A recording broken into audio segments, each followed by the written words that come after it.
How to cancel your subscription on Sirius XM. First of all, click on manage your account. Over here you will see, if you hover it, it says manage my account. Click on that, then log into your account. Click continue. Then over here click on manage my account. Then you'll see your dashboard, but we need to go to subscription. Over here you can see my plan, which is active. Over here click on manage. Then over here it says cancel subscription. On the right side click cancel.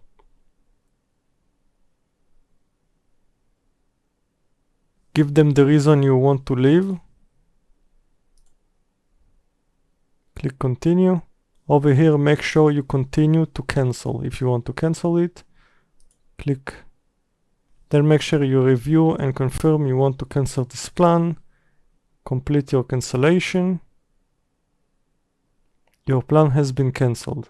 And that's it, you cancel your subscription.